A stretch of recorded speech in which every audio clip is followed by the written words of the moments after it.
गणगौर व्रत की कथा भगवान शिव और देवी पार्वती की। इस कथा को सुनने से मिलता है सुख और सौभाग्य। एक समय की बात है, भगवान शिव और देवी पार्वती नारद मुनि के साथ पृथ्वी भ्रमण पर आए। उस दिन संयोग से चैत मास की शुक्ल पक्ष की तृतीया तिथि थी। इस तिथि को गौरी तृतीया के नाम से भी जाना जाता है। जब ग्रामवासियों को पता लगा कि भगवान शिव देवी पार्वती के साथ गांव में पधारे हैं, तो गांव की निर्धन महिलाओं के पास जो फल फूल और फल उपलब्ध था, लेकर भगवान शिव और देवी पार्वती की सेवा में पहुंचे। देवी पार्वती और भगवान शंकर उन निर्धन महिलाओं की सेवा और भक्ति भाव से आनंदित हुए। देवी पार्वती ने उस समय अपने हाथों से जल लेकर उन निर्धन महिलाओं पर सुहाग रस छिड़क दिया। देवी पार्वती ने उन निर्धन महिलाओं से कहा कि तुम सभी का सुहाग अटल रहेगा। उस निर्धन महिलाओं के जाने के बाद उस गांव की धनी महिलाओं की टोली हाथों में विभिन्न प्रकार के पकवान सजाकर शिव पार्वती की सेवा में आई। देवी पार्वती की ओर देखकर भगवान शिव ने कहा कि तुमने तो सारा सुहाग निर्धन महिलाओं में बांट दिया है, अब इन्हें क्या दोगी? देवी पार्वती ने तब भगवान शंकर की ओर देखकर कहा कि उन निर्धन महिलाओं को मैंने ऊपरी सुहाग रस दिया, इन सभी धनी महिलाओं को मैं अपने समान सौभाग्य का आशीर्वाद दूंगी। इसके बाद देवी पार्वती ने अपनी एक उंगली को काटकर उससे निकलने वाले रक्त को सभी धनी महिलाओं के ऊपर छिड़क दिया। जिसके ऊपर जैसा रक्त गिरता गया उसे उतना सुहाग मिलता गया। इस तरह देवी पार्वती ने चैत शुक्ल तृतीया तिथि को निर्धन और धनी महिलाओं को सुहाग बांटा था।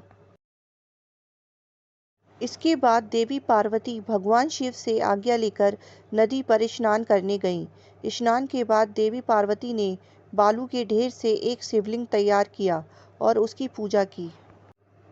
पूजा के बाद देवी पार्वती ने शिवलिंग की प्रदक्षिणा की। इसी समय उस शिवलिंग से शिवजी प्रकट हुए और देवी पार्वती से कहा कि आज के दिन यानी चैत शुक्ल तृतीया के दिन जो भी सुहागन महिलाएं शिव और गौरी पूजा करेंगी उसे अटल सुहाग प्राप्त होगा।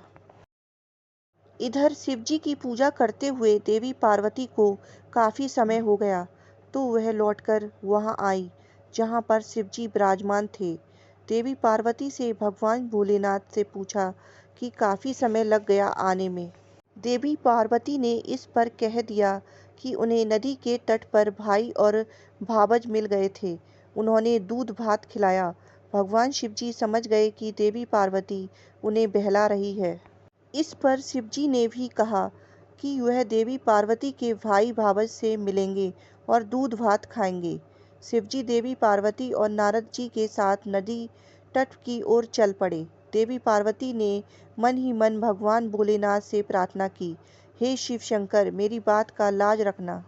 जब भगवान शिव नदी तट पर पहुंचे तो वहां उन्हें एक महल दिखा।